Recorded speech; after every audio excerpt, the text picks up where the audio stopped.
Bonsoir. Feu de forêt en Alberta et visite du premier ministre Trudeau. Quel impact sur la campagne électorale provinciale? Le politologue Frédéric Boily de l'Université de l'Alberta fait le point. Le projet de loi S-211 sur la lutte contre le travail forcé et le travail des enfants obtient la sanction royale. La sénatrice Julie Miville-Deschênes est avec nous. Et inconduite sexuelle dans les forces armées canadiennes. L'État-major envisage des restrictions pour la consommation d'alcool. On reçoit la lieutenante générale Jenny Carignan.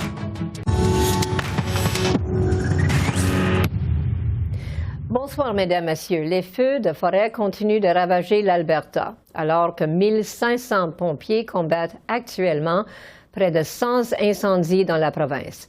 Près de 20 000 personnes sont toujours évacuées. Le premier ministre Justin Trudeau a rencontré lundi les militaires qui luttent contre les incendies à Edmonton, alors que la campagne électorale provinciale bat son plein en Alberta. But since they've drifted down the list and are in blue, are we going to be able to respond to some of the more urgent ones now?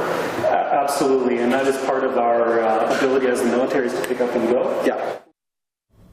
Pour discuter de la campagne électorale provinciale en Alberta et de l'impact des feux de forêt et de la visite de Justin Trudeau. Sur la course, je retrouve Frédéric Boily, politologue à l'Université de l'Alberta. Bonsoir, Frédéric. Bonsoir. Bon, alors, avec les sondages d'Abacus récemment, on voit que le NPD a 43 des électeurs et suivi du Parti conservateur à 35 selon ce sondage d'Abacus. Alors, qu'est-ce que vous en pensez? Oui, donc il y a plusieurs sondages. Celui-là indique une avance des néo-démocrates et une avance qui se serait construite au début de la campagne. Parce que si on reprend le sondage antérieur de la même firme, on voit qu'il y aurait eu du côté des néo-démocrates une certaine attraction pour attirer des conservateurs notamment, mais surtout des conservateurs indécis. C'est là où ce sondage-là est vraiment intéressant, même si d'autres sondages ne montrent pas nécessairement la même tendance, mais il y a cette tendance-là peut-être des conservateurs indécis par Danielle Smith tout particulièrement, et donc des conservateurs que cette firme de sondage appelle des conservateurs réticents, et donc on peut appeler aussi des indécis, qui se seraient donc rangés ou en train de se ranger du côté des néo-démocrates, possiblement parce qu'on trouve que Danielle Smith a une approche peut-être un peu trop radicale, même pour des conservateurs. Est-ce que ça va se maintenir? Et c'est tout à fait patent du côté, là, si on en croit le sondage, du côté de Calgary. Est-ce que ça va se maintenir? Ça reste à voir, mais pour le moment, il y aurait peut-être une tendance en train de se développer. Alors, est-ce que c'est rare, ça, dans les politiques de l'Alberta? Disons que la première fois que Rachel Notley était le premier ministre, est-ce qu'elle avait de l'appui des conservateurs ou d'un pourcentage de conservateurs dans ce temps-là? Oui, absolument. La victoire de 2015 pour les néo-démocrates s'est faite précisément parce qu'il y avait des conservateurs plus progressistes, plus centristes, qui ne se reconnaissaient plus dans le Parti conservateur, qui ne se reconnaissaient plus non plus avec le Wildrose qui existait encore à ce moment et qui avaient décidé de faire le saut avec les néo-démocrates, mais qui en 2019, justement, ont quitté les néo-démocrates pour revenir aux conservateurs unis, la nouvelle formation, et qui là sont peut-être encore en train de songer à revenir du côté des néo-démocrates, précisément parce que les orientations conservatrices ne les satisfont pas. Ah, c'est intéressant. Alors, aujourd'hui, on voit la visite de Justin Trudeau en Alberta. Il est à Edmonton pour rencontrer les militaires qui luttent contre les incendies. Alors, Frédéric, est-ce que la présence de M. Trudeau, est-ce qu'elle a un impact sur la campagne provinciale? J'ai pas l'impression que ça va avoir un impact. Je pense que c'est le premier ministre et pas le chef du Parti libéral qui vient aujourd'hui en Alberta et que par conséquent, avec l'intervention de l'armée, sa visite est comme, je pense, bien acceptée parce que ça fait partie, là, disons, je dirais presque du protocole d'un premier ministre canadien lorsqu'il se produit des catastrophes dans une province ou dans une autre. Et du côté des conservateurs unis, où on aurait peut-être eu tendance dans le passé à critiquer fortement le gouvernement libéral et tout particulièrement Justin Trudeau, ben là, pour le moment, je pense qu'on va se garder de le faire trop ouvertement. Et même, je dirais, au début de la campagne électorale, on voyait déjà les conservateurs unis et Daniel Smith faire attention d'être trop critique à l'égard de Justin Trudeau. C'est paradoxal parce que c'était pas le cas du tout en 2019 où Jason Kenney a fait campagne pratiquement autant contre Justin Trudeau que contre Rachel Notley. Mais là, cette fois-ci, probablement parce que Daniel Smith veut mettre de côté l'image d'une première ministre un peu trop radicale et qu'elle veut être plutôt une première ministre centriste, capable de forger des consensus. On va faire attention, je pense, de critiquer trop fortement Trudeau. Alors vraiment, est-ce qu'elle a pas de choix? Il faut qu'elle soit gentille envers le premier ministre, surtout durant ces temps-là, quand on a les feux de forêt. Elle a besoin de son aide, non? Oui, elle a besoin de son aide. Elle a besoin aussi, surtout, Daniel Smith, de s'élever au-dessus de la mêlée, ce qu'elle n'a pas fait lors de la course à la direction, où au contraire, elle était dans les batailles de ruelles d'une certaine façon, alors que durant la campagne, elle doit montrer qu'elle n'est pas devenue première ministre par accident lors d'une course à la direction où elle a misé sur les courants les plus radicaux à l'intérieur du Parti conservateur, mais qu'elle est en mesure justement de gouverner pour l'ensemble des Albertains et dans un moment de crise avec des feux de forêt, ben, c'est précisément le moment pour montrer cette image-là de première ministre qui est capable de gouverner. Précisément sur cette affaire des feux de forêt, est-ce que la gestion a aidé Daniel Smith? Ça reste encore à voir. J'avoue qu'on regarde les sondages, puis je reste encore un peu circonspect par rapport à savoir si ça a un effet à la fois positif ou un effet négatif. Pour le moment, j'ai l'impression qu'on est encore en attente de voir comment la situation va évoluer, toujours avec un risque cependant que si les feux de forêt deviennent incontrôlables, que s'il y a des mauvaises décisions du gouvernement et que Daniel Smith se retrouve dans l'eau chaude, coincé à prendre des décisions impopulaires, notamment auprès des évacués, ben là, ça pourrait lui nuire. À l'inverse, si les choses se passent bien, si l'évolution des feux de forêt cette semaine ne dégénère pas trop et qu'on réussit à maintenir la situation de manière acceptable, ben peut-être que Daniel Smith pourra se présenter justement au débat qui va survenir à la fin de la semaine, disons de manière un peu plus confortable. Mais pour le moment, je vous dirais que c'est pas clair l'effet positif ou négatif qu'ont les feux de forêt là, sur l'image même de Daniel Smith. Alors, Frédéric, à part des feux de forêt, quels sont les autres enjeux qui préoccupent les Albertains durant cette élection? Je dirais qu'il y a deux enjeux qui sont soulevés par les deux formations politiques, celui de la santé et celui de la sécurité. Je dirais que la santé, ça, c'est le fonds de commerce du Parti néo-démocrate, c'est-à-dire qu'on veut mettre de l'avant qu'on est le parti en mesure de faire évoluer le système de santé albertain dans la bonne direction, alors qu'avec les conservateurs unis, il y a toujours cette crainte-là de la privatisation de certains services ou même d'hôpitaux, et donc on mise beaucoup sur cette thématique-là du côté des néo-démocrates. À l'inverse, les conservateurs unis, eux, essaient peut-être de mettre la question de la sécurité publique à l'avant-plan. On le sait que ça a créé pas mal de débats dans les mois précédant l'élection, et donc on veut peut-être montrer du côté des conservateurs unis que sur la sécurité, les conservateurs unis restent le parti qui est en mesure de gérer cette question-là, alors qu'avec les néo-démocrates, ben, on est plutôt un peu mou, on a une gestion molle de la sécurité, donc c'est moins important. Évidemment, il reste aussi toute la question de Calgary, parce que Calgary est encore l'épicentre électoral, et par conséquent, on rivalise aussi de propositions pour savoir qui est mieux en mesure de soutenir l'évolution de la ville de Calgary pour les prochaines années. Alors, est-ce que vous avez vu des sondages qui vous disent qui est en avance à Calgary? Ben c'est ça. Là, on a plusieurs sondages, certains, comme le Abacus, montrant que les néo-démocrates sont en avance. Un sondage qui vient tout juste de sortir cet après-midi serait plutôt entendre que ce seraient les conservateurs et avec une bonne marge. Donc, je pense qu'il y a une course entre les deux partis et j'ai l'impression qu'il y a maintenant une course entre les firmes de sondage pour savoir qui va avoir le bon résultat. Ah bon, c'est très intéressant, Frédéric. Alors, je vous remercie et bonsoir. Bonsoir à vous aussi. Le projet de loi S-211 sur la lutte contre le travail forcé et le travail des enfants dans les chaînes d'approvisionnement a finalement obtenu la sanction royale. Pour en discuter, je retrouve la sénatrice qui a porté ce projet avec un député, Julie Miville-Deschênes. Bonsoir, Madame Deschênes. Bonsoir. Bonsoir. Alors, c'est très intéressant, votre projet de loi. Et je veux savoir, premièrement, pourquoi c'est nécessaire? Alors, c'est absolument nécessaire parce qu'il y a à peu près 50 millions d'êtres humains qui subissent du travail forcé, le travail des enfants, à travers la planète. Et nous, comme consommateurs canadiens, dans beaucoup de nos produits que nous consommons tous les jours, il y a soit du travail forcé, soit du travail des enfants, et nous ne le savons pas. Donc nous sommes des complices sans le savoir. Je vous donne un exemple, les tomates. Des tomates, on en produit au Xinjiang, en Chine, là où les Ouïghours sont.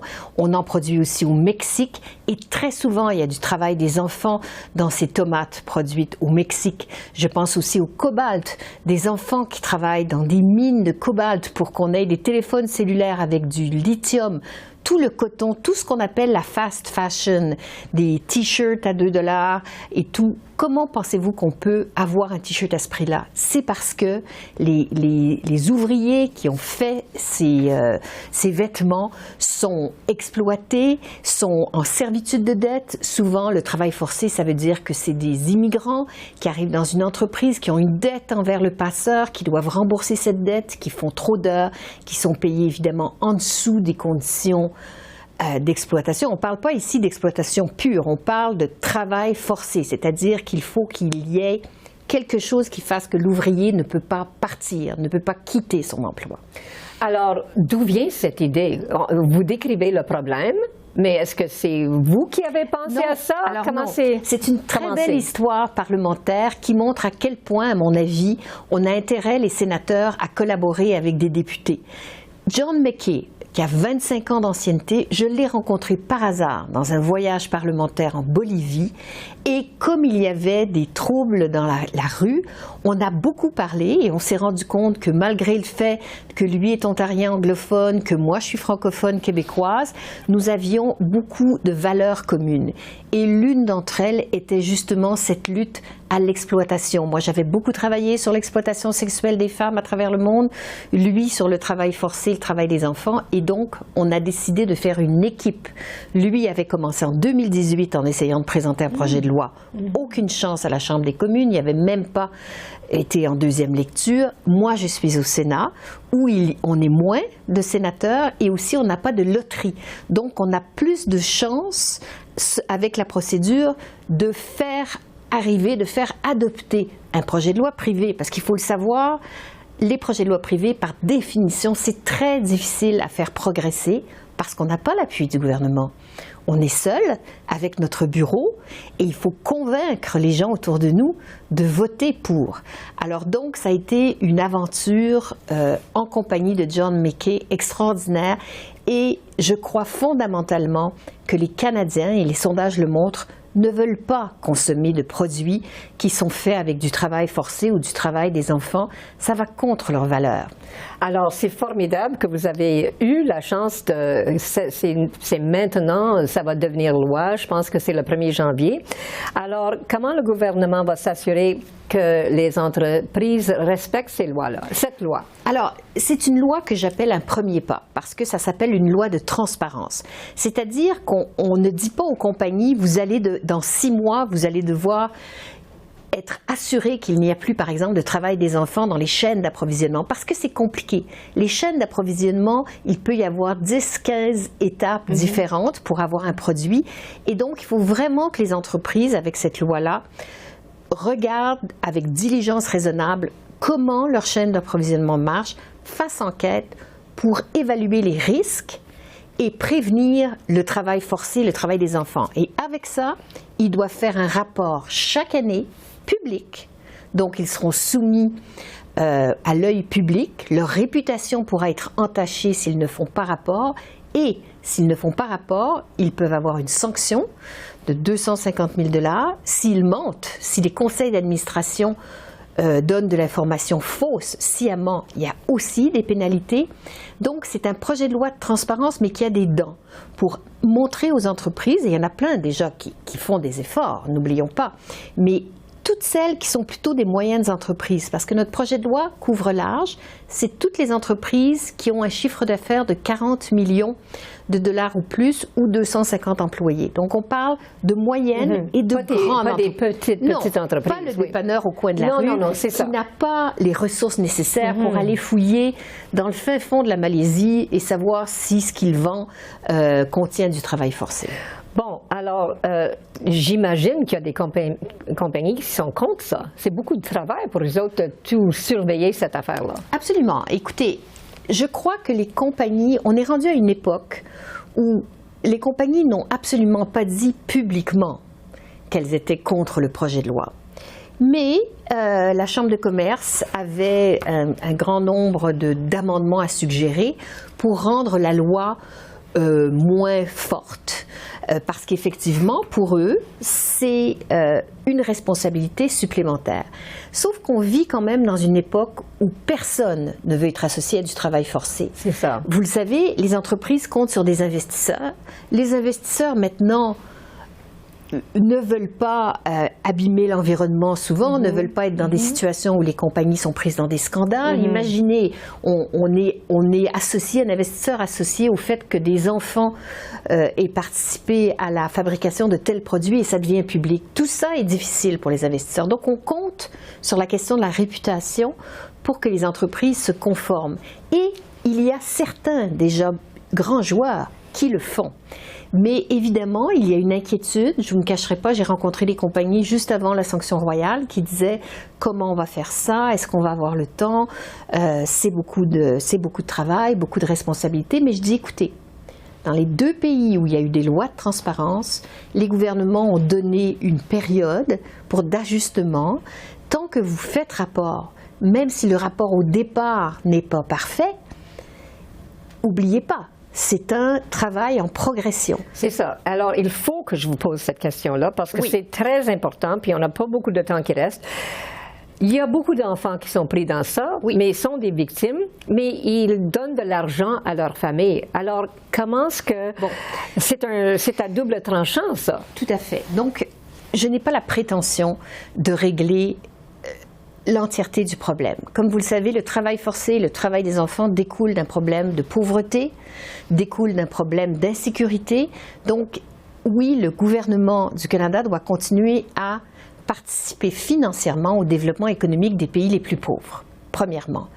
Secondo, dans les critères que les compagnies doivent inscrire dans leur rapport, il y a cette idée que si un enfant perd son travail, on voudrait savoir si la compagnie a donné une compensation, a payé les frais de scolarité, s'est assuré que le fait de ne plus embaucher un enfant ne suscite pas une pauvreté accrue auprès de la famille. Je ne vous dis pas que tout est réglé, mais c'est un début. Vous avez raison de dire que c'est un problème grave et c'est une sénatrice du Cameroun qui elle-même avait travaillé comme enfant qui m'a fait ajouter cet amendement. Excellent.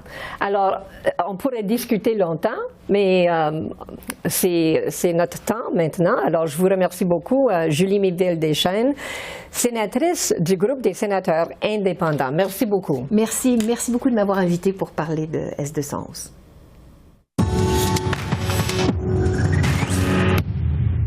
Alors que les dossiers d'inconduite sexuelle se multiplient dans les forces armées canadiennes, l'État-major envisage des restrictions pour la consommation d'alcool.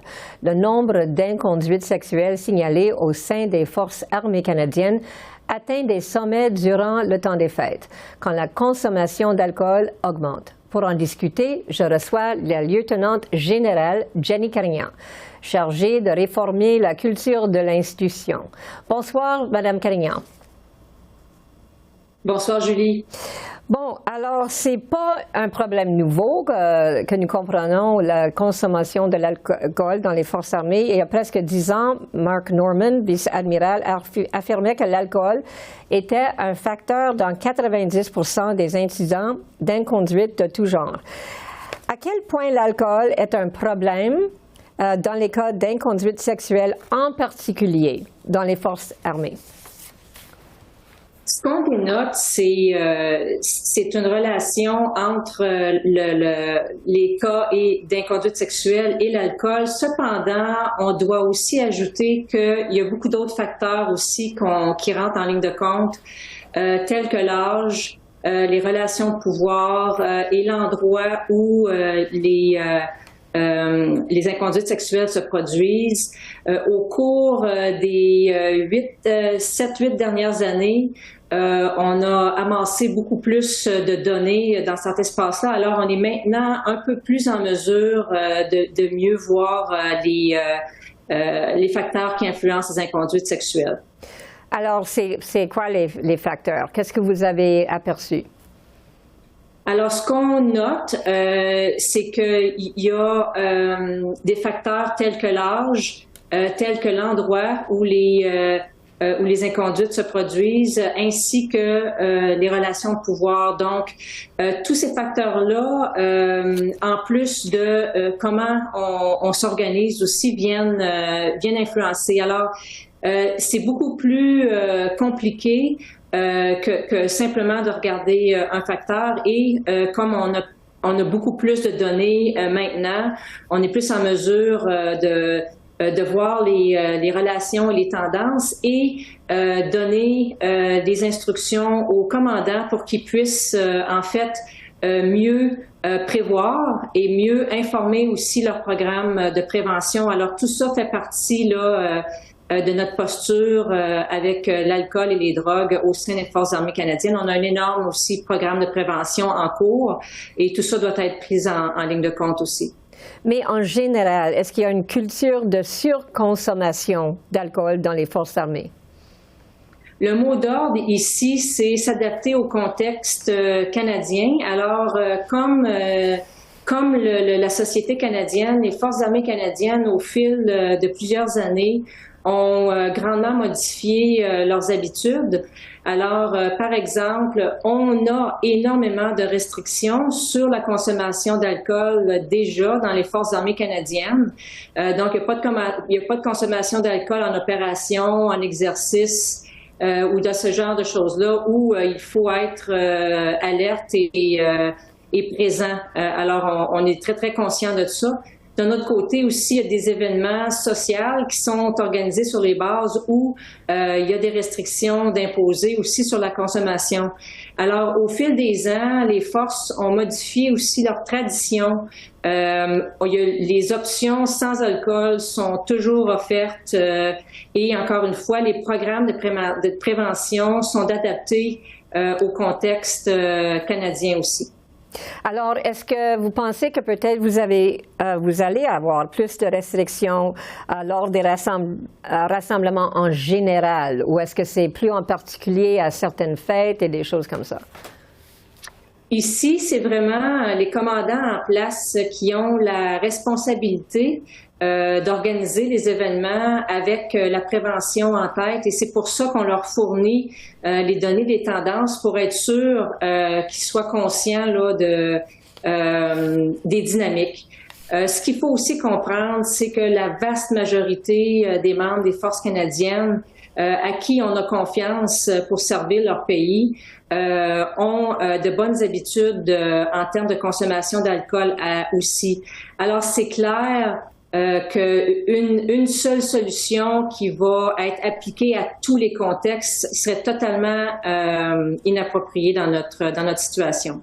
OK. Alors, maintenant, j'aimerais vous poser une question à propos de l'ancienne juge de la Cour suprême, Louise Arbour. Elle a déposé un rapport très critique sur la gestion par l'armée des agressions sexuelles et d'autres inconduites. Est-ce que les choses progressent un peu plus tard? Oui, alors on a énormément fait de travail au cours des 2 dernières années, et non seulement dans les années précédentes aussi, mais depuis le dépôt du rapport de Mme Arbour.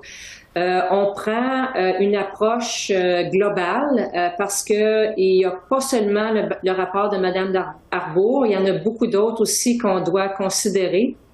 Parce que ce qui arrive, c'est que il y a beaucoup de recoupements entre ces recommandations-là, et parfois elles entrent aussi en conflit une avec l'autre, et finalement, parfois aussi, elles ne vont pas assez en profondeur, c'est-à-dire qu'il y a plusieurs communautés telles que les Canadiens racialisés, la communauté LGBTQ+, et les groupes autochtones qui sont pas nécessairement inclus dans ces recommandations-là. Alors, on doit faire un travail encore plus en profondeur. Alors, donc, il y a énormément de travail qui s'est fait. On a chacun la responsabilité pour l'implantation de ces recommandations-là, et je sais que moi, dans mon organisation, là, les recommandations pour lesquelles on est responsable là, avancent très, très bien. Alors, désormais, mais il nous reste juste 2 minutes. Alors, j'aimerais vous poser cette question à propos des transferts aux tribunaux civils des plaintes d'inconduite sexuelle. On sait que seulement la moitié de ces dossiers ont été transférés au civil depuis novembre 2021. Qu'est-ce qui explique ce délai? Alors, le dossier des transferts, c'est vraiment pas mon expertise. Ça, c'est vraiment au niveau là, de la police militaire qui gère ça avec les diverses juridictions. Ce que je peux vous dire, par contre, c'est que le travail est en place pour prendre en ligne de compte les représentations des personnes affectées et des victimes, et aussi le travail avec les provinces là, pour effectuer ce transfert-là là, de façon respectueuse pour les victimes. Alors, c'est à peu près ce que je peux vous dire sur ce dossier-là à ce moment-ci. OK. Alors, est-ce que vous pourriez résumer pour moi, dans 1 minute qui nous reste, la ministre de la Défense, Anita Anand, elle a expliqué la semaine passée qu'il y avait un programme d'assistance juridique pour les membres des forces armées. Est-ce que vous pouvez me juste expliquer comment ça marcherait dans 50 secondes? Oui, et ça, c'est vraiment un programme qui a été développé par notre centre de services aux inconduites sexuelles qui sont chargés de donner le soutien aux victimes. Et franchement, encore une fois, les détails du programme, c'est vraiment au niveau du SMSRC là, qui peuvent vous les fournir. C'est un programme qui permet aux victimes là, d'avoir des conseils juridiques là, à brûle pour point là, quand ils en ont besoin, quand ils sont victimes d'une inconduite. Ils peuvent à ce moment-là contacter les services et avoir un service juridique là, immédiat. Alors, c'est à peu près l'ensemble de ce que je peux vous dire. Et de l'aide financière dans certains cas, j'imagine, hein? Oui, il y a une aide financière aussi qui vient avec ça. OK, alors je vous remercie beaucoup, lieutenante générale Jenny Carignan. Bonsoir. Merci beaucoup, Julie. Alors, voilà, c'est comme ça qu'on a vu l'essentiel de l'actualité de ce 15 mai sur la colline parlementaire à Ottawa. Julie Van Dusen qui vous remercie d'être à l'antenne de CPAC, la chaîne d'affaires publiques par câble. Bonne fin de soirée et à demain.